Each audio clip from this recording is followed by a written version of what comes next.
Olá, sejam muito bem-vindos ao Nossa Resenha, o novo programa do nosso futebol, onde a gente recebe aqui grandes personalidades do nosso esporte preferido. E hoje a gente tem um cara que é muito especial, o Wallace, zagueiro do Brusque, super experiente, 36 anos, ex-Flamengo, ex-Corinthians, Vitória, Grêmio, passagens também pelo futebol turco. Vai dividir muito dessa experiência dele dentro e também fora de campo com todos nós aqui do nosso futebol.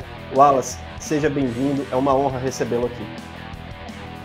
Prazer, obrigado pelo convite, mais uma vez aí estar no canal Nosso Futebol, muito grato por esse convite, nossa resenha, espero que a resenha seja muito boa. E aqui ao meu lado, compondo a bancada do programa, Fernando Martinho. Salve Martinho, seja bem-vindo. Fala Matheus, fala Wallace, prazer aqui estar nessa resenha novamente aqui, novo programa do nosso futebol, que a gente vai poder entrar aqui com mais detalhes, né, e falar aí sobre a vida e também sobre o que tem vivido, né, não só o Wallace, mas também os nossos outros entrevistados. Na semana passada, como você falou, entrevistamos o presidente do Vitória, e agora vamos falar com alguém dentro de campo e bola, e que também tem muito para falar sem ser de campo e bola, né, Matheus? Isso, o papo vai ser longo aqui com o Wallace, e a gente já convida você para seguir com a gente durante a programação. E eu quero começar pelo momento atual do Wallace, vestindo aí a camisa do Brusque, sua atual agremiação, inclusive conseguiu acesso para a Série B de 2024, ano passado, faz parte da seleção do Campeonato Brasileiro da Série C de 2023. E aí, Wallace, eu te pergunto, você que tem toda essa rodagem, como eu destaquei aqui na abertura, qual é o diferencial que o atleta precisa ter para jogar a Série C e ser bem-sucedido? Primeiro, ser bom de bola, né? Acho que esse é o primeiro passo, né? Se discute muito sobre características de divisões, mas acima de tudo eu acredito sempre num bom jogador. Claro que tem os seus níveis, né? E o segundo ponto é um nível de competitividade muito alto, né? A Série C ela consegue te dar um período maior de treinamentos, de repetições, porque os jogos são semanais.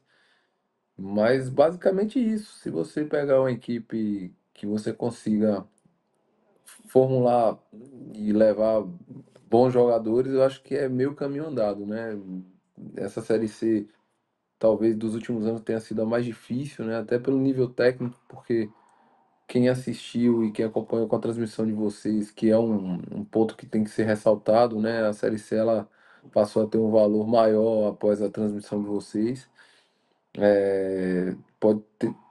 Notou, né, como as equipes elas são muito bem estruturadas, né, com ideias de jogo bem clara, todo mundo querendo muito a bola, né? Não tem mais aquela ideia simplesmente do jogo físico, como era há 10 ou 15 anos atrás, né? Todo mundo muito bem conceituado, né? Haja visto que a nossa equipe, particularmente, mostrou um futebol de muita boa qualidade, o próprio Amazonas também, que até sagrou-se campeão, e isso também cabe dizer pelos treinadores que estão vindo, né? Muito bem qualificados. Nossa equipe aqui tem o Luiz Lopes, que é um excelente treinador. Na Série C tinha um Roger também, que é um excelente treinador, fazendo com que a equipe dele também gostava muito da bola. Poderia também citar o treinador do Operário, que é uma equipe muito bem conceituada na ideia do que pensa de jogo. Então, eu acho que é basicamente isso aí. Legal. Martim, Wallace, então, você falou um pouco da diferença técnica, né? Queria que você falasse um pouco também da diferença estrutural. Você sai do Grêmio e aí vai para o futebol turco.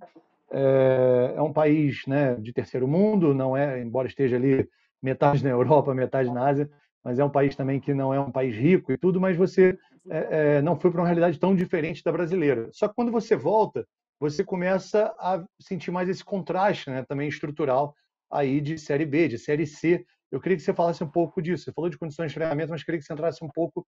Você falou de tempo de treinamento, ter mais tempo. Mas outras diferenças assim, para você foram mais contrastantes quando você disputou a Série C pelo Brusque. Queria que você entrasse mais nesses detalhes. Bom, em relação à Turquia, é um país maravilhoso. Eu acho que quem não foi e quem não conhece deveria conhecê-lo. É um país riquíssimo em história. Ali é praticamente o berço da civilização, né? É, financeiramente, se paga muito melhor do que se paga em toda a Europa. Poucas pessoas têm noção disso, mas de fato é verdade, se paga 3 ou 4 vezes mais do que o centro ali da Europa, né? Eu falo das grandes ligas ali. É uma competição muito boa, muito qualificada, não é do nível da, da brasileira, mas tá quase no nível ali, porque quando você pega toda a liga turca, você vai ver o nível de jogadores que jogam lá, jogadores que já jogaram em Arsenal, em Manchester, em Real Madrid. É uma liga que se dá pouca importância porque a gente não olha muito pro Ocidente, né? É por Oriente, desculpa. Então, como ali é metade Europa, metade Ásia, a Turquia ela fica um pouco escanteada, mas é uma competição muito qualificada, de muitos bons jogos. Em relação a ter voltado, eu retorno para o Vitória, né?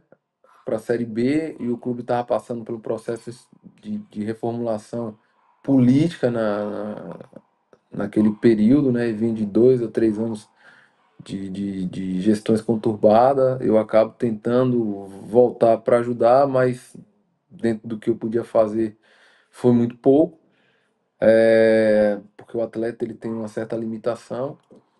Depois eu venho para o Brusque dentro das limitações físicas que o clube tem, mas é um clube que é feito por pessoas, né?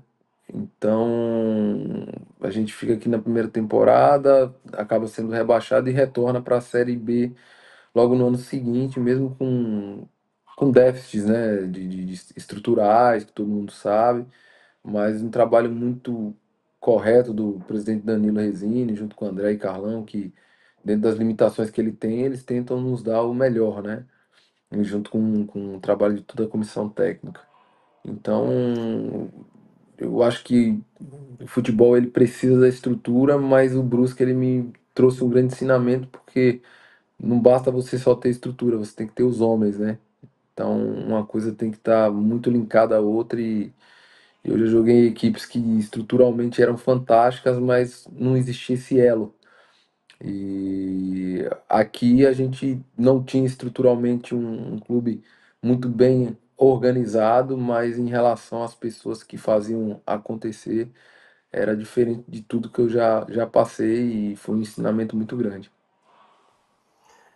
Wallace, você falava do Vitória, da sua segunda passagem, mas eu queria voltar um pouco mais no tempo e falar do seu início de carreira. Você empilha 4 campeonatos baianos em série, de 2007 a 2010, aí um tetracampeonato, e você também é campeão do Nordeste, leva a taça da Lampions League. Você é de Conceição do Coité, uma cidade do interior da Bahia. Queria que você falasse um pouco da representatividade da conquista da Copa do Nordeste para um jogador baiano, para um jogador nordestino, o sentimento de pertencimento dessa conquista, aliás, não só para você, mas para a população, para o torcedor daquele clube em geral. Eu tive a sorte de participar de elencos muito fortes que o Vitória formou. E naquele período, junto comigo, tinha o Anderson Martins, o Vitor Ramos, né, o Elkson, que nós viemos desde a Série C com Vitória, levamos a equipe à Série B, consequentemente à A. E nessa sequência a gente conseguiu levar a equipe ao tetracampeonato baiano e logo em seguida ao Campeonato do Nordeste, e levamos a final da Copa do Brasil, naquele fatídico jogo que perdemos lá para o Santos dentro do Barradão. E dentro dessa construção que o clube foi fazendo, foi se reafirmando no cenário nacional, porque o clube ele estava passando por um processo de defasagem muito grande, né?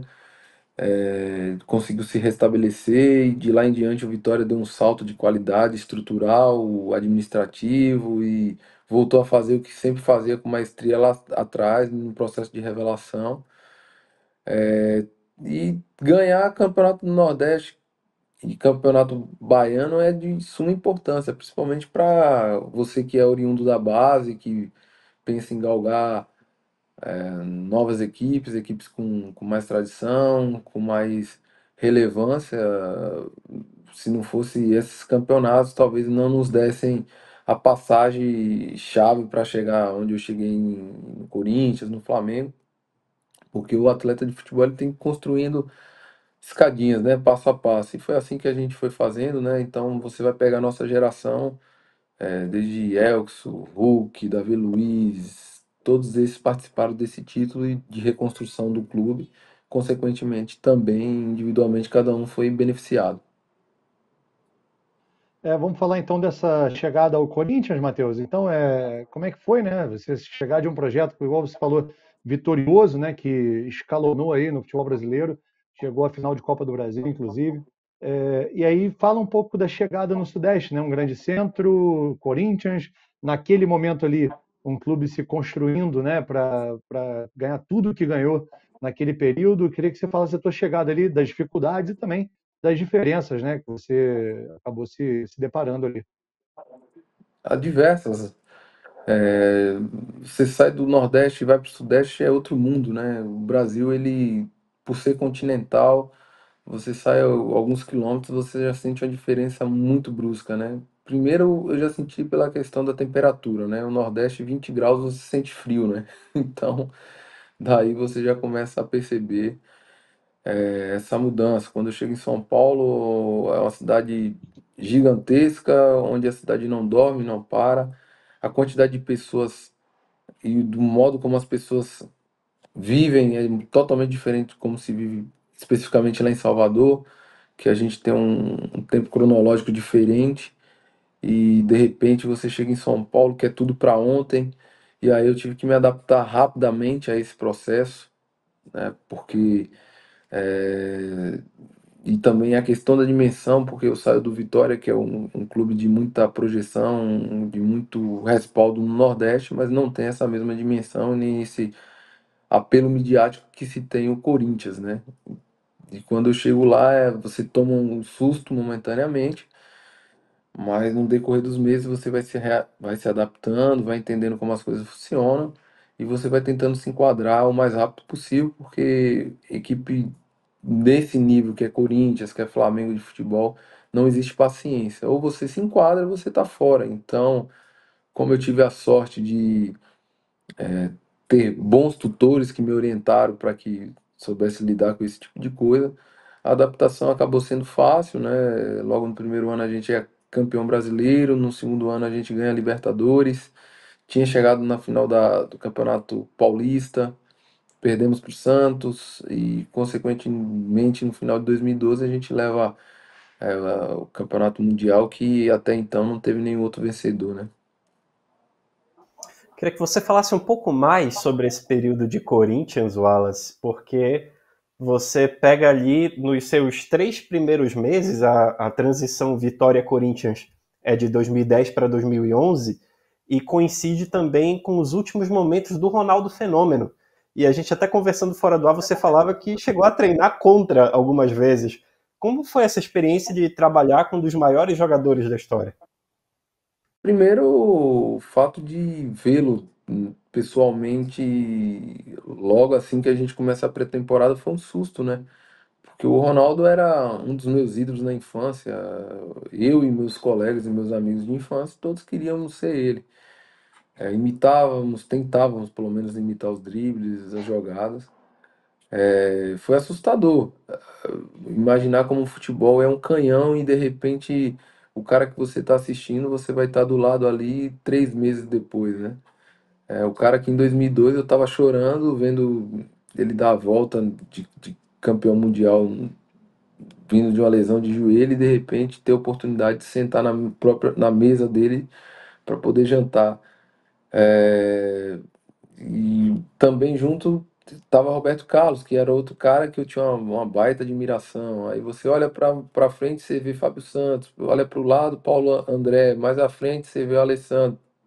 Então você vai vendo aquela constelação de estrelas assim, e você se imagina, cara, agora realmente eu faço parte desse time, eu tô perto desses caras, tudo aquilo que um dia lá atrás, quando criança, você projetou e tá acontecendo, né? E poder estar treinando diariamente com esses caras no pouco período que eu tive com o Ronaldo era uma lição a cada dia de como se vencer, o porquê vencer e como eles faziam o futebol ser simples, né?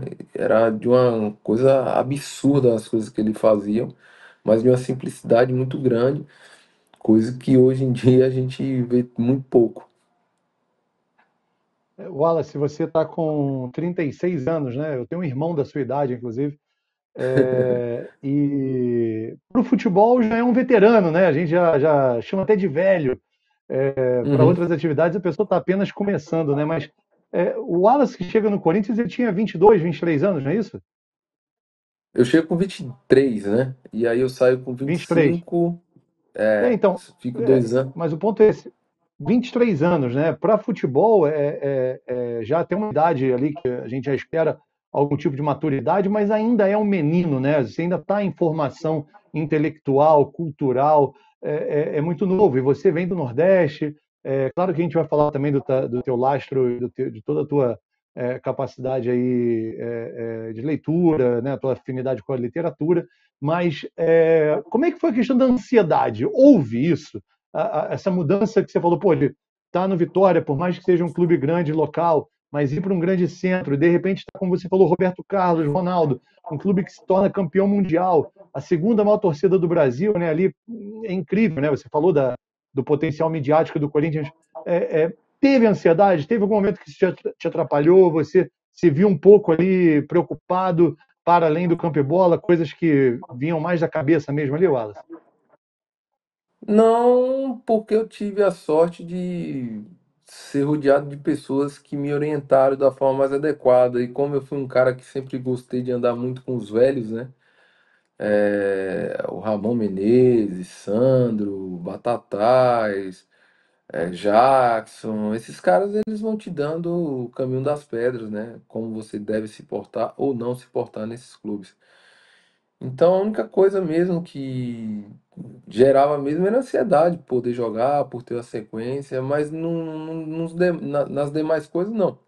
Eu até compreendo muito que alguns atletas, quando eles chegam no Corinthians, eles chegam no Palmeiras, o Flamengo é uma equipe com muita projeção, ele se perca um pouquinho, perca um pouco do foco, porque o atleta de futebol em si, e eu me insiro dentro desse contexto também, a gente é marginalizado a vida toda, né? De repente você passa a ser alguém visto pela sociedade, né? E a única modo nesse nosso país que vivemos, que é de tão pouca oportunidade, é o futebol, né? E de repente você passa a ser visto, você passa a ser lembrado e lidar com isso não é fácil, não é simples assim. Então, muitas vezes o moleque com 22, 23 anos, ele acaba trilhando alguns caminhos inadequados dentro de sua carreira porque ele não consegue perceber que um rumo que ele toma errado nessas equipes, ele não terá outra oportunidade, né? E isso vem de um processo de educação, de família, de amigos, que vai fazer com que esse cara ele consiga controlar esse tipo de ansiedade, coisa que eu tive muita sorte, né? Wallace, em algum momento nessa chegada no Corinthians, ou durante os seus 2 anos, e até se a gente fizer uma extensão aí falando um pouco de Flamengo, Grêmio, o fato de você ser um cidadão baiano, ter história no Vitória, e isso foi motivo de preconceito em algum momento? Você se sentiu objeto de preconceito em algum momento? Eu nunca me coloquei dentro desse cenário, né? Até então não. Pelo contrário, sempre tive muito respeito de todos, né? E eu acho que isso passa muito pela forma como você se porta e como você se expressa e como você demonstra para os outros, até porque o futebol é um ambiente de imposição, né? Então, você pode ser baiano, carioca, gaúcho, vai depender muito da forma como você se expresse. E eu não falo através do vocabulário, não, eu se expresso nas suas atitudes, né? Então, eu sempre tive muito respeito de todos, né? Nos lugares onde passei. Nunca vi, nunca sofri disso, até porque eu acho que o futebol talvez, falo internamente, né? Não digo o externo. Talvez seja o ambiente menos tóxico que exista, né? Porque as pessoas, elas são muito bem resolvidas, né? Dentro do contexto interno da bola, assim. A gente não tem muita perda de tempo com certos assuntos que, ao meu modo de ver, às vezes são indiscutíveis, né? Então, internamente a gente não tem muito esse tipo, porque no futebol você consegue inserir. gay, lésbica, preto, branco, azul, então baixo, gordo, tá todo mundo ali dentro dessa panela toda, né? Então, quem nunca teve a oportunidade de viver o ambiente de futebol internamente e viver, talvez esse seja um exemplo para a sociedade. Legal. Agora já passando um pouco para Flamengo, você sai de um clube que naquela época estava consolidadíssimo no cenário nacional e mundial, né? O Alexandre Pato chega após o título do Mundial, quer dizer, o Corinthians era a grande potência, né, brasileira naquele momento, e você vai para um Flamengo que estava começando, né, o que a gente está vendo hoje, colher os frutos de ser essa potência econômica. Foi um downgrade? Foi descer um degrau? Aquele Flamengo estava muito abaixo do Corinthians, Wallace? Em nível de jogador e estrutural, estava bem abaixo, né? A opção de ir para o Flamengo foi única e exclusivamente minha. Eu queria ter uma sequência de jogos, eu não estava conseguindo no Corinthians. No momento que eu iria me tornar titular, eu quebrei o nariz. Em outro, eu tive uma lesão de posterior. Na outra, eu acabei sofrendo uma lesão de tornozelo e achei que era melhor tomar novos ares. E quando eu recebi a proposta do Flamengo, eu só me recordei de quando eu tinha 8 anos de idade e eu, flamenguista, um dia passo uma estrela cadente, eu falo, um dia eu vou jogar no Flamengo. E foi o que na minha cabeça se passou. Eu não posso dispensar essa oportunidade de realizar meu sonho de criança. Independente da estrutura que tinha, né? O clube estava passando por um processo muito grande de ebulição política. O CT ainda era bem precário, então ali naquele momento foi uma decisão muito mais ainda de quando eu tinha 8 anos ali e tinha um sonho de vestir a camisa do Flamengo do que pensando em que o clube poderia me oferecer estruturalmente. É tanto que todo mundo, e até o meu próprio staff na época era contra, né, por essa escolha, parecia um pouco irracional, mas graças a Deus correu tudo bem. Posso Agora o emendar, Matheus? Wallace, vá lá, tranquilo.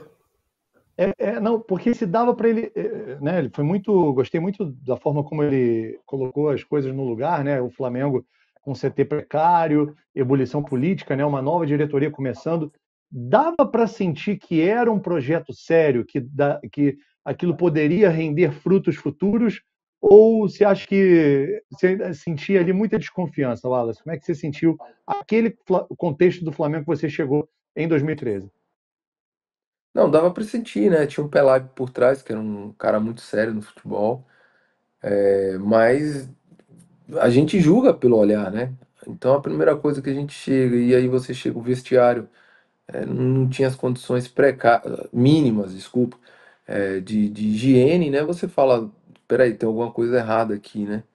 Mas foi passando o primeiro mês, o segundo mês, o Bandeira junto com o Valim, eles foram dando muito respaldo pra gente, né? Principalmente em questão que o Flamengo vinha há muitos anos atrás no salário, dentro das condições que eles podiam pagar, não atrasaram mais. E o Bandeira é um cara assim sensacional. E o Flamengo, na minha humilde opinião, hoje se tá onde tá, tem muito o que agradecer o Bandeira, porque eu não sei se o pessoal, se vocês já leram, mas quem vai ler a história do Flamengo de 30 a 40, ele lembra muito José Bastos Padilha, né? O cara que fez tudo estruturalmente pro Flamengo, mas o Flamengo só passa a ganhar dos anos 40 em diante, né? Então é basicamente isso. O Bandeira vem, solidifica e faz a base ali, e depois dentro da construção que o Flamengo hoje os outros acabaram colhendo os frutos, mas o Flamengo deve muito ao tudo que o Bandeira plantou nesse período aí, né? O José Bastos Padilha, que inclusive dá nome ao Estádio da Gávea. E é interessante ele Exatamente. falar dessa E parte que, estrutural. e que é avô do José Basso, que é do Padilha, né? Sim, sim. E tem um ponto interessante, Wallace, nessa tua chegada no Flamengo, e aí tu, num momento em determinada entrevista, você fala a seguinte frase, e eu vou até ler aqui. Você diz que sai de um grande para um muito maior, saindo do... Perdão. Bom, Você alega que sai de um grande para um muito maior quando sai do Corinthians para o Flamengo. Você mantém essa opinião? Na verdade, eu não disse isso, né? Distorcer o que eu falei, né? Eu saí de um grande e vim para um maior, mas queria dizer ainda, claro que a minha frase ela continua, tem todo um contexto, eu explico, né? Digo que em proporção se equivalem, mas é Flamengo, né? Então qualquer matéria, qualquer fala que ela tem uma vírgula a mais, uma vírgula a menos, ela sai de contexto e acabaram tirando de contexto. Mas as duas equipes elas se equivalem. O Flamengo tem sua dimensão e o Corinthians também tem a dele. São duas equipes gigantescas que eu tenho muita gratidão pelas duas, onde eu pude contribuir e ganhar nas duas. Então, são as duas maiores torcidas do país. O que eu acho que poderia fazer uma definição em relação a essas duas equipes é que uma é protestante e a outra é católica, né? A diferença mais básica assim para dizer entre um e outro. Por falar em contexto, Wallace, vou contextualizar, né? Você falou assim, ele é avô de José Baixo, né? Você fala de José Baixo Padilha. José Baixo Padilha Neto é o diretor de Exato, cinema de Tropa de Elite, do documentário também Ônibus 174, enfim, realmente o legado do José Baixo Padilha avô transcendeu o futebol aí, tem um legado cultural, realmente, como você falou até, nessa dimensão do que é o Flamengo hoje, né? O Flamengo né, uma agremiação de cunho popular enorme no país, mas também teve esse neto que fez aí das maiores obras, né, cinematográficas aí, que é Tropa de Elite, renomada no mundo exato. inteiro, vencedora de prêmios, etc. Então, só para contextualizar aqui, né, que de repente passou batido aí, perdão, para o pessoal que Talvez a está galera assistindo a mais gente. nova não lembre, né? Exato, né? Mas Tropa de Elite já é um clássico, né? O filme já tem aí o primeiro, já tem mais de 15 anos, vai fazer 14 anos agora. Mas, enfim, bom, muita coisa para falar. Queria falar um pouco mais do Flamengo. Você falou, né, do Pelé, falou do Landim, desculpa, do Valim. E aí agora o Landim, né, que acaba pegando esse Flamengo, levando o Flamengo campeão da Libertadores 2 vezes, etc, etc. É, mas você não surfou essa onda, né? Você chegou a ver essa onda começar a ganhar corpo e aí você vai para o Grêmio, né? Foi uma decisão que hoje você considera o movimento correto? Você acha que estava já perdendo espaço no Flamengo? Como é que foi a sua decisão de ir para o Grêmio, Wallace? Não, se eu tivesse no Flamengo na época, eu continuaria jogando. O problema é que a gente, quando tem menos que 28 anos, a gente é meio idiota, né? E eu acabei. A gente acaba escutando quem não deve escutar. Eu estava num momento muito tenso e de muita pressão, porque eu tenho esse perfil de me posicionar no que eu penso e eu era sempre o alvo da torcida, porque também eu nunca me escondi, né? E também durmo com minha cabeça tranquila, né? Eu era o capitão e me posicionava como capitão, coisa que alguns atletas não fazem, mas tudo bem, cada um escolhe que caminho deve trilhar. E quando o futebol é a contradição diária, né? Ao mesmo tempo que vocês querem, vocês não querem, né? Você quer que o cara se posicione, quando ele se posiciona, ele tá falando demais. Quando não se posiciona, tá falando de menos. E eu não achei o equilíbrio, né? E nos momentos de derrota, meu rosto sempre estava estampado nas capas. No momento de vitória, eu não estava lá dando entrevista. Então começou -se a criar um clima desfavorável, mas quando você ia ver meu desempenho, meus números eram os melhores da equipe, né? E aí chegou uma hora que, devido a essa imaturidade, ter dado abertura para pessoas que não deveria ter dado, né? Eles foram me conduzindo, me orientando e eu acabei optando por sair.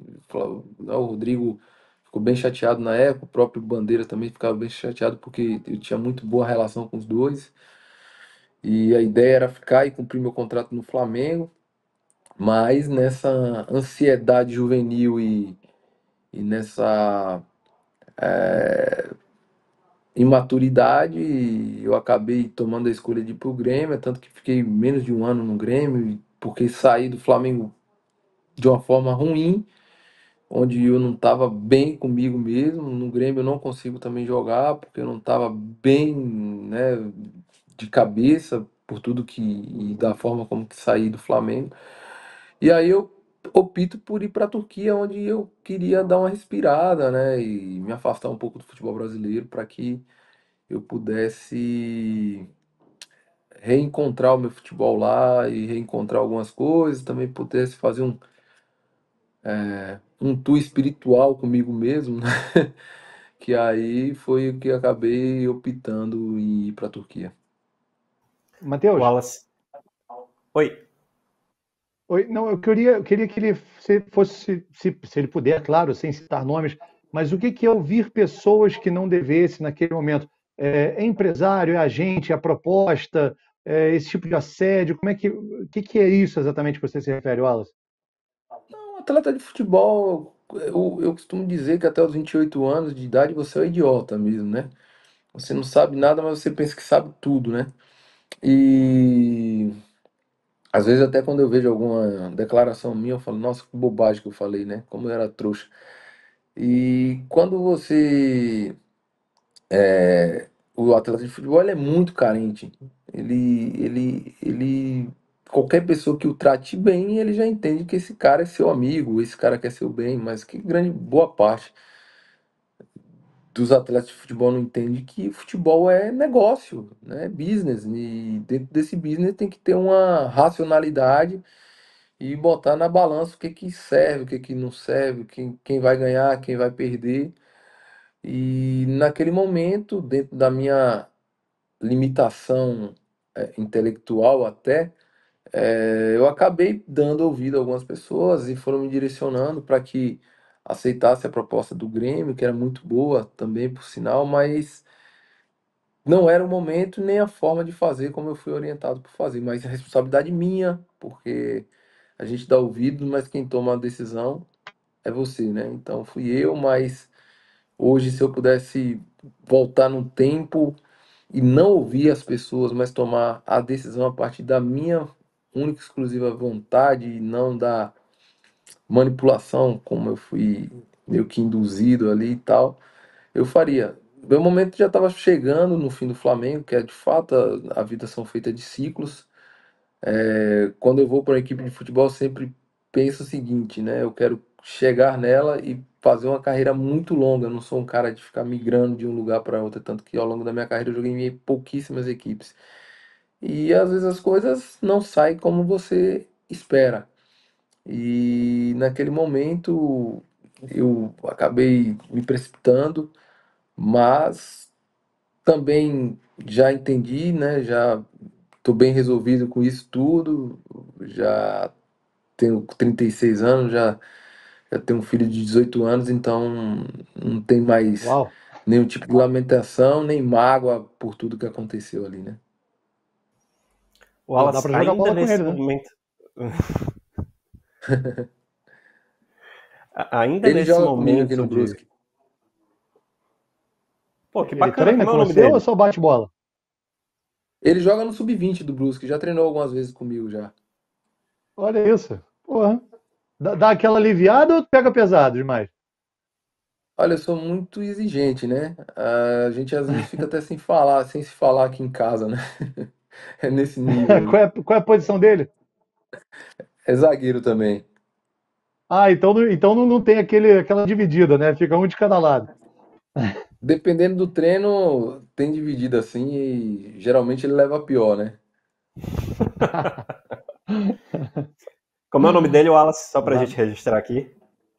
Lucas, Bacana. A gente vai Lucas Silva. monitorar aí, né, Martinho, a carreira do Lucas para ver se tem a mesma bola no Plágio. Vamos. Se tiver, tá bem encaminhado.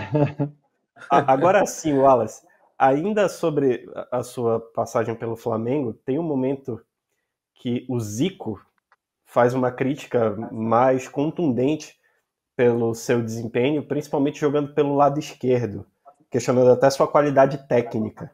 Como você recebeu isso do maior ídolo da história do Flamengo e até que ponto isso foi determinante para esse raciocínio que você falava há pouco, das escolhas, de ouvir pessoas erradas e acabar saindo para o Grêmio? Cara, eu acho que a avaliação no futebol ela é extremamente equivocada. As avaliações, elas O que você fala aqui hoje, amanhã já não serve. Então, eu joguei minha vida toda pela esquerda. Eu até entendo que o Zico não tenha me visto jogar tanto no Flamengo pela esquerda e ele tenha feito essa crítica, e ele tem todo o direito, até porque a gente vive na democracia e cada um tem o direito de opinar como ele acha e como deve. Tenho muito respeito pelo Zico e tenho muita admiração também, porque é um dos meus ídolos, né? É, eu joguei a boa parte dos 180 jogos no Flamengo realmente pela direita. Até eu jogar pela esquerda, eu ia para a esquerda devido o cara da direita não saber jogar na esquerda. Então, os treinadores, vendo que tecnicamente eu era melhor, acabavam me colocando ali para quebrar o galho do cara que jogava ao meu lado. Só que as coisas não estavam dando certo, automaticamente você tem que encontrar o alvo. E quem trabalha na imprensa é assim. E o jogador ele tem que entender. Eu, na época, sinceramente, eu nem li, tô sabendo agora sobre isso. Mas não acho nenhum tipo de comentário correto, porque eu joguei minha vida toda pela esquerda e joguei tão bem como é tanto que agora jogando na Série C eu fui escolhido o melhor zagueiro jogando pela esquerda. No Vitória eu joguei pela esquerda, no Corinthians eu joguei pela esquerda. Talvez o Zico tenha me acompanhado só naquele período no Flamengo jogando pela esquerda e acabou falando isso e tá tudo certo. É do jogo, né? É de quem assiste aquele momento, né, é um recorte só. O jogo é um recorte, né, não é sua carreira. E dentro desse recorte, às vezes você faz um recorte talvez equivocado dentro do que você acredita ou do que você está vendo naquele momento. Mas tanto ele, claro, o Zico fala, os outros foram juntos, né? Foram juntos e começaram a fazer esse tipo de crítica porque tudo que o Zico fala tem um peso muito grande. Agora, se eu era tão ruim tecnicamente, eu tenho que enganar muito bem, né? Porque 180 jogos no Flamengo. Você, É, Bartinho, só para pegar uma carona aqui rapidinho, fala, antes da vai. gente chamar o intervalo, você falou que o jogo é um recorte. Eu estava pegando aqui a escalação do Corinthians e Chelsea e você substitui o Emerson Sheik. Seria Sim. este recorte do Mundial de Clubes no Japão o principal da sua carreira? Qual é o jogo que mais te marcou em qualquer clube? Ah, eu vou ser sincero, eu acho que teve diversos, né? São momentos, né? Teve a Copa do Brasil com o Flamengo, com Vitória, teve Campeonato Brasileiro com Corinthians, teve Campeonato Baiano com Vitória, teve Campeonato Carioca com Flamengo, teve o Mundial de Clubes, então minha carreira foram, sei lá, 700 jogos, é muita coisa para você escolher somente um, né? Eu escolheria diversos e colocaria dentro de uma miscelânea, assim, para escolher qualquer um, assim, porque tive vários momentos legais. Eu tô com 3 aspas já suas aqui nessa entrevista só, né? Você falou, eu destaquei aqui, futebol é um ambiente de imposição, né? Eu entendi isso, que realmente é um lugar que você tem que se impor, é um espaço de disputa, né? A outra aspas, Wallace, futebol é uma contradição diária, né? Que você falou, né? Que se você se posiciona, te criticam porque você se posicionou. Se você se omite, te criticam porque você se omitiu, né? Então, eu acho que é uma aspa bem interessante nesse sentido. E a que eu mais gostei foi que até os 28 anos de idade você é um idiota. Você acha que sabe tudo, mas não sabe nada. Gostei muito disso. Voltando à questão do futebol ser um jogo de contradição, eu vou citar o Brian Clough, que foi o treinador campeão europeu, bicampeão europeu, com o Nottingham Forest. Tem um filme muito legal sobre ele. Aliás, Já 2 filmes, assisti. tem uma série e um filme. Isso. O The Damned United, que é Maldito Futebol Clube. E tem uma entrevista que ele fala, e essa frase eu trago para mim para a vida, que o futebol é um jogo de opiniões, né? Mas não é a mesma coisa. A minha opinião da opinião do Zico, né? Então é um peso realmente assim, deve ter sido uma cruz muito pesada, né? De ouvir isso do maior ídolo do clube, né? Então acho que foi isso que você, eu tô revisitando o que você falou, né? Nessas aspas e do peso que é o Zico falar isso, né? Diferente de um jornalista ou de um outro jogador, é um peso muito grande realmente, né? Deve ter sido pesado isso, né, Wallace? Então, como eu volto a frisar, assim, tem muitos assuntos que no futebol eles não são discutidos, porque não são interessantes ao grande público, né? Eu sempre falo que futebol ele é subjetividade, né? Então, se eu perguntar aqui a vocês, determinado jogador, o que que você acha de fulano? Você vai falar, eu gosto, mas a pergunta não é essa. Estou te perguntando, fulano é bom ou ruim? A maioria dos atletas de futebol eles respondem assim, e eu tenho muitas divergências aqui dentro do clube, às vezes com meus colegas, porque eu pergunto, o que que você acha de tal pessoa? Ele fala, eu gosto. Não, a pergunta não é essa. Se o cara sabe dar passe, se ele sabe driblar.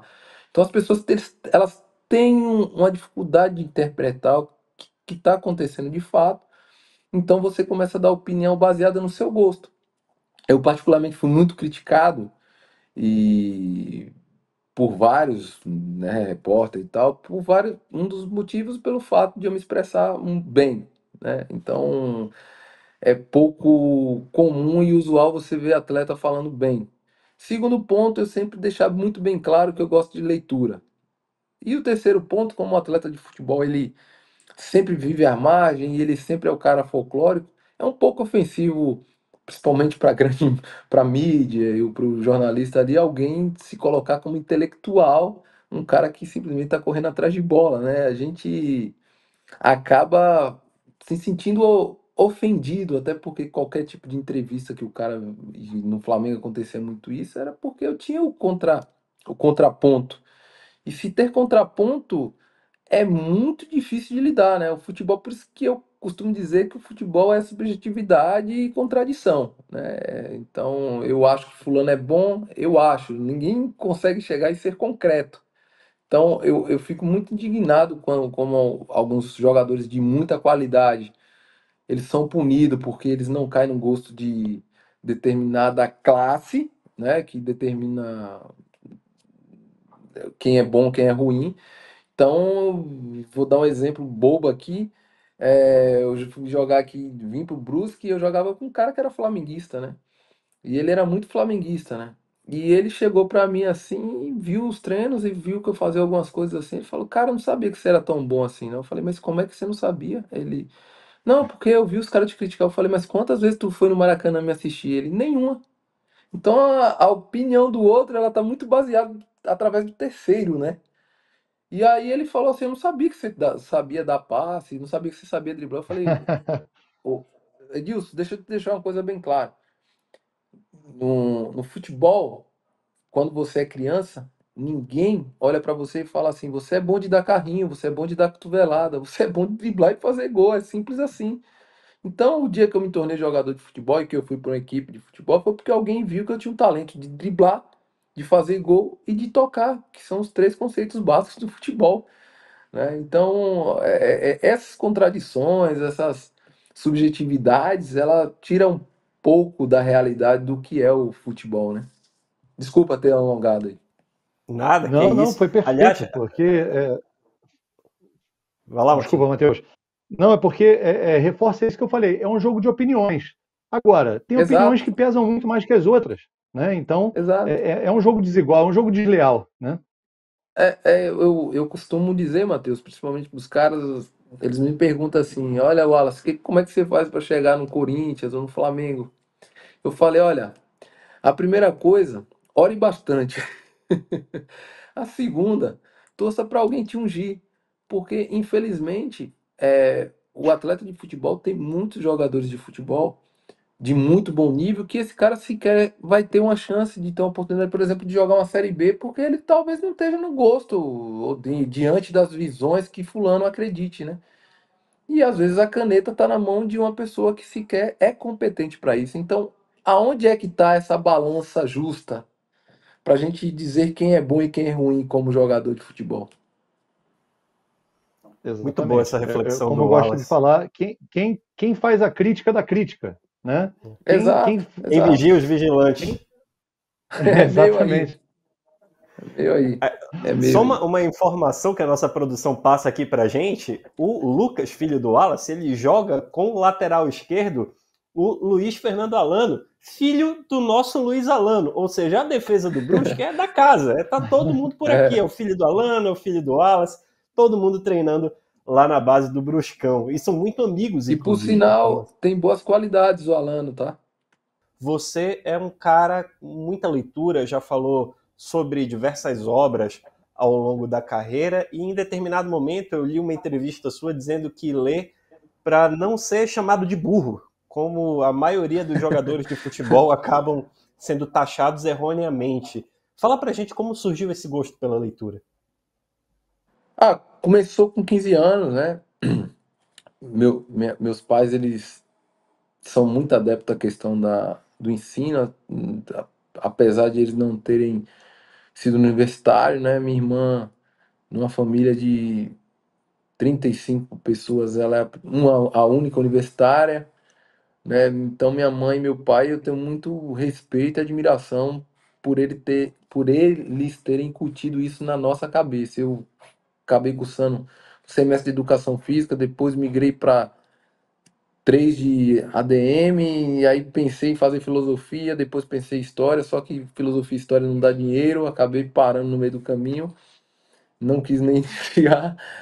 E com 15 anos o Vitória tinha uma biblioteca, e ali naquela biblioteca eu passava um período muito grande ali dentro, e tinha um jogador que hoje ele até então estava trabalhando no Olympique de Marseille como um diretor técnico, e ele era da base, ele cursava medicina no Vitória, né?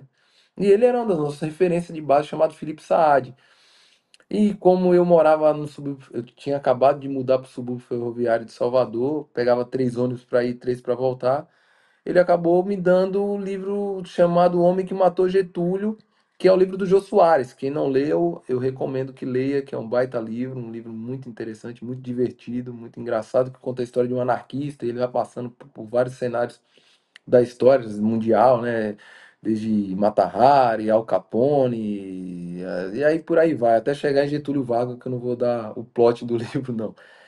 E nisso eu falei, meu Deus, que história é essa? Eu quero mais. E como eu passava muito tempo dentro do ônibus, eu comecei a pegar outros livros. Aí peguei Carandiru, que era do Drauzio Varela, aí fui ler Assassinato da Academia Brasileira de Letras, do Jô, que era meio ali nessa temática e tal.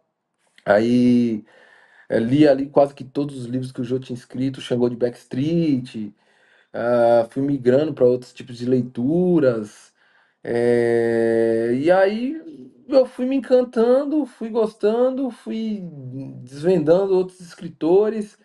Aí veio aquele período da Agatha Christie, que ficava lendo muito sobre, né, aquelas aventuras ali. Li alguns de Sherlock Holmes e tal, lá não me recordo mais porque eu era muito adolescente ali na fase de 17, 18 anos ali.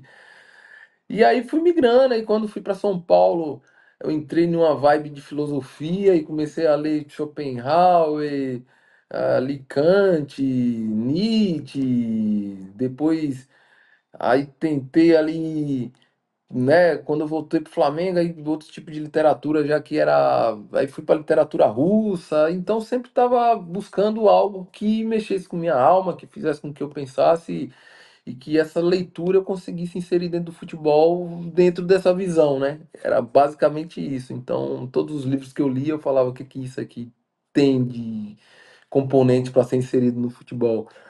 E hoje eu tô lendo, terminei de ler O Mito de Sísifo, né, que é do Alberto Camus, e comprei aqui agora, por sinal, comprei esses 3 aqui que é do Alberto Camus, que é O Estrangeiro, aí O Declínio de um Homem, que é de um escritor japonês. Os outros estão ali dentro das caixas, porque minha mulher não deixar os livros aqui, né? Aqui é Santo Agostinho também, que eu gosto dessa questão de teologia, para discutir se Deus existe, se Deus não existe, e por aí vai, né? E além de livros de esporte, né? Que é questão tática, de gestão, que eu vou lendo, vou inserindo, copio algumas coisas que eu acho que são relevantes, outras coisas que eu acho que são supérfluos, jogo de lado, e por aí vai. É basicamente isso. Uau, eu tô um pouco boquiaberto e até meio sem palavras aqui, Matheus. Wallace, você tinha falado agora há pouco que como é que faz, né, para chegar no Corinthians, no Flamengo, falou orar muito e pedir para alguém te ungir.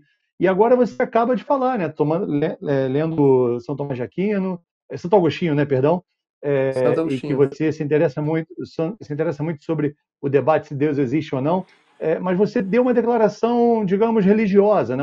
Uma declaração espiritual, né? De como faz para ser um jogador de sucesso. Você é religioso? A leitura ela te trouxe mais convicções ou menos convicções, mais dúvidas? Fala sobre isso, que realmente eu tô encantado aqui em te ouvir, Wallace. Não, assim, eu acho que a leitura ela te liberta e te aprisiona ao mesmo tempo, né? Porque ao mesmo tempo que ela te liberta para o mundo do conhecimento, ela te aprisiona na busca de respostas, né? E essas respostas você não terá. Então é uma busca incessante, é meio que correndo atrás do rabo, mas é uma corrida que eu acabo, que eu sou apaixonado, que eu gosto. Então, tem 3 semanas que eu terminei de ler Os Irmãos Karamazov e assim a gente vai vendo como a alma humana ela é complexa, né? E tudo isso que eu vejo muito de alguns personagens e alguns atletas que eu jogo, né? De como se porta, como lidar com esse tipo de situação e como não lidar, né? Então, a questão religiosa, quando eu coloco, eu tento colocar de uma forma mais racional. Quando eu falo ungir é que é um termo, né, bíblico e tal, mas é alguém que passe a mão na cabeça ou simplesmente o cara vá com sua cara, né? No linguajar popular, seria basicamente isso. Wallace, em E a 2013, sua crença pessoal? Desculpa, Matheus, eu ia falar da crença Ah, pessoal do sim, Wallace. desculpa. Ele Eu é. acredito em Deus, eu acredito em Deus, né? Sou acredito em Deus, eu acho que Deus existe. Mas para falar de forma mais ampla, a gente precisaria sentar num barzinho e conversar, e aí teria o ponto, Tô, contraponto. tô disponível. Minha agenda está aberta aqui, é só marcar o Wallace. E aí a gente citaria Santo Agostinho, Tomás de Aquino, Não, que você falou de Martim Nietzsche, Lutero, e né? aí, a gente pode você dizer que falou de você é um Nietzsche. livre pensador? Hã? Você diria que você é um livre pensador ao invés de um religioso mais convicto a um credo específico? Talvez eu me enquadre mais nisso. É tanto que dentro do futebol a gente tem alguns atletas que são evangélicos, né? E hoje, por sinal, a gente teve uma discussão sobre, biblicamente, todos nascem mal, né? Aí eu perguntei eu falei, olha, vamos pensar não de forma teológica, vamos pensar de forma racional. Se todos nascemos mal, alguém é possível de fazer o bem? E aí deixei esse questionamento para eles lá e criou-se um debate. Wallace, em É 2013, basicamente isso aí. pô, é espetacular, é para explodir a mente mesmo. E em 2013, Ai, você jogando no Flamengo, comprou 33 exemplares do livro do Michael Jordan, Nunca Deixe de Tentar, depois de uma derrota para o Botafogo, e distribuiu para o plantel. Como foi sim. isso? Como foi a recepção dos seus companheiros? E o curioso é que o Flamengo termina o ano campeão da Copa do Brasil, né? Ah, aquele ano foi fantástico, principalmente em todo esse processo que teve interno. O livro, geralmente eu dou muito livro de presente, principalmente para quem eu gosto. Se a pessoa ela quer saber que eu gosto dela, ela vai receber um livro. Quando eu não gosto, ela já sabe que nunca vai receber um livro de mim. Então, naquele ano eu dei esse livro porque era uma leitura muito fácil, muito acessível, e de um linguajar muito fácil. Até o Bernardinho acho que faz o prefácio, eu nem me recordo mais. E o atleta de futebol ele tem um pouco de preguiça, né?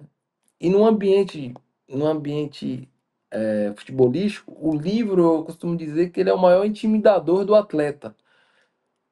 Porque eu falo isso, e eu dei um dos livros a alguns atletas e eu dei o Amaral, né? Eu falei, pô, Amaral, lê isso aí, cara, você vai gostar. Aí ele, não, cara, nunca li e tal. Eu falei, não, leia, velho. Você lê que seja uma página. Amaral leu, foi o primeiro livro que ele leu na vida. Ele até me falou isso. Ele, cara, foi o primeiro livro que eu li em minha vida, né?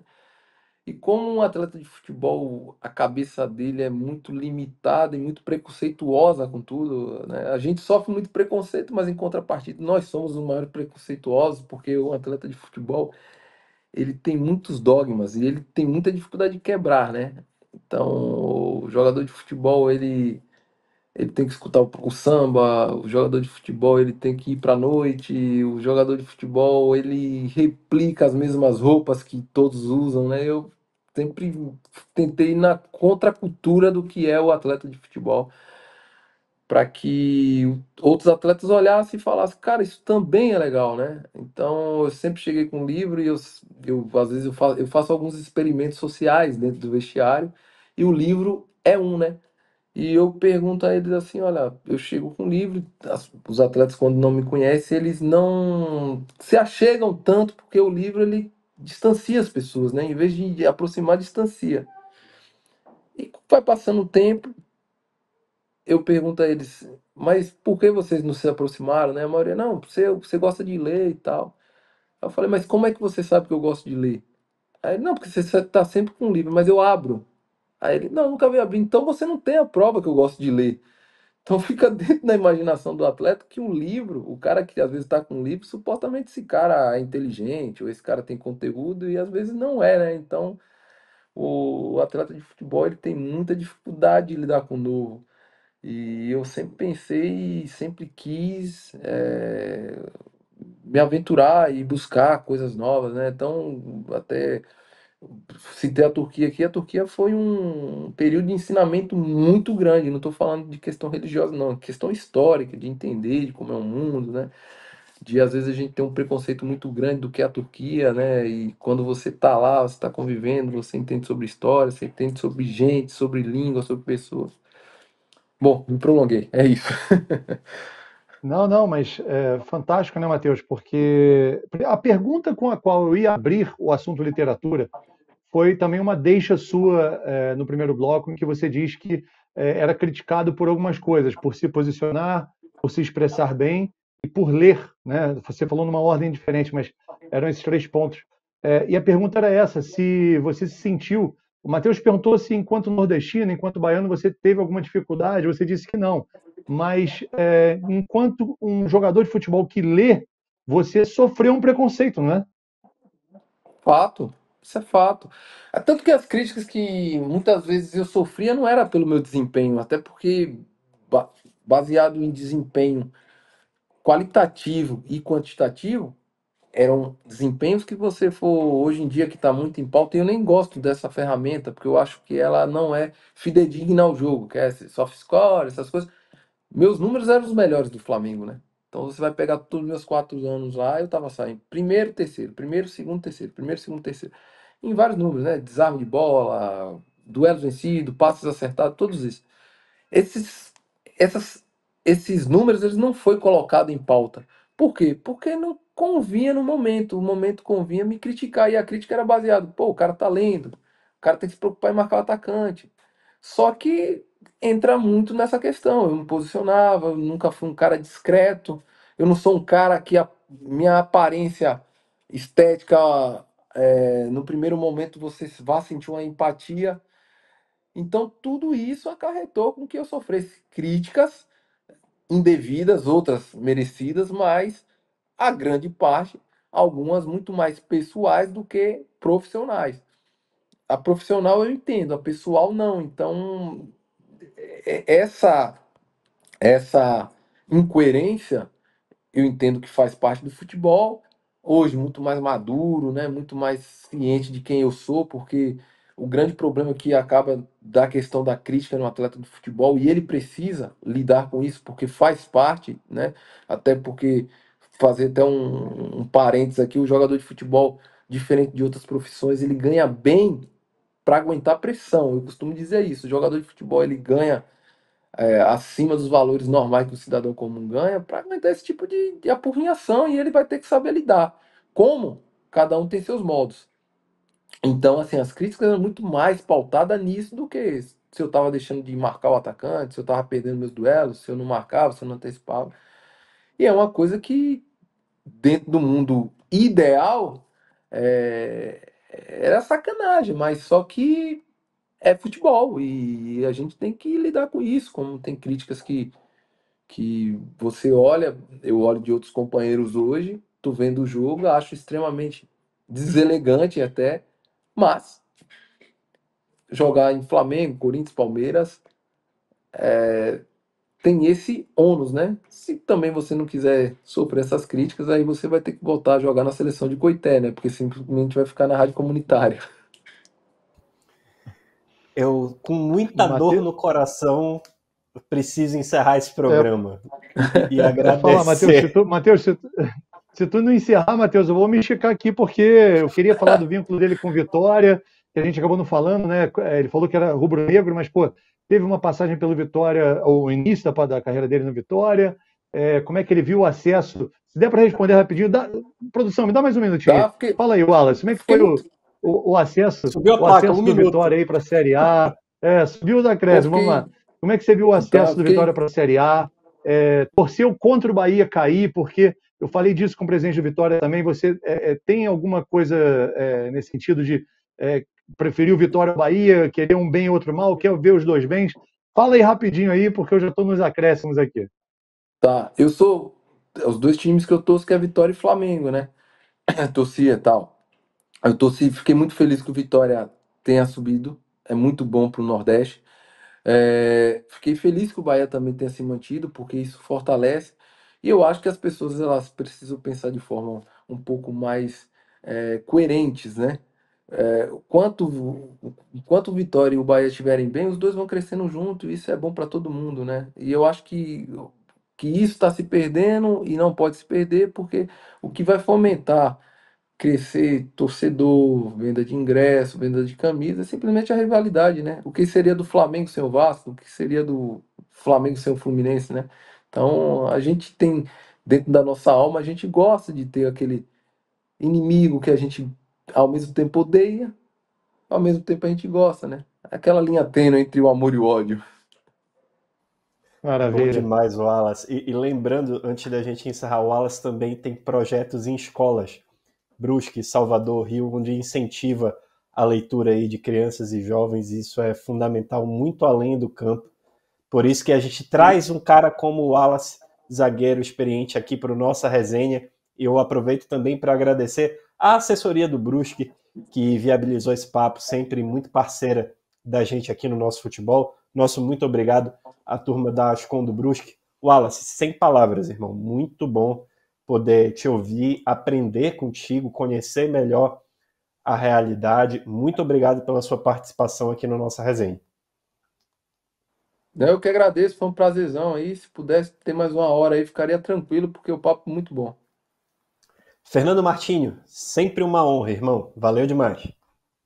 Não, honra toda minha, programa espetacular. E para retribuir, né, a altura aqui, eu vou pegar o endereço do Wallace para a produção, vou encaminhar para ele o Libertadores da América, lançado pela Corner no ano passado, de um autor argentino que percorreu o continente aí, contando a história desse nosso continente, e Johan, Anatomia de um Gênio, também, editado aqui pela editora Corner. Vou mandar o presente aí para o Wallace, aí, com certeza ele vai Vou gostar querer muito. demais. E terei, Eu leio a terei o Corner, prazer viu, de. Fernando? Opa, porra, cara, eu arrepiei agora, rapaz. Arrepiei. Pô, bom Obrigado, demais, Wallace. gente. Que isso. Eu vou agradecer aí muito e pode ter certeza que eu vou ler com o maior prazer. Muito Maravilha. obrigado, Wallace, Fernando Martinho, e a você que fez o nosso resenha e assistiu o nosso programa. Lembrando que o nosso resenha vai ao ar toda segunda-feira, 7h30 da noite, mas sempre com reprises no nosso futebol, beleza? Grande abraço, galera. Valeu demais. Até a próxima.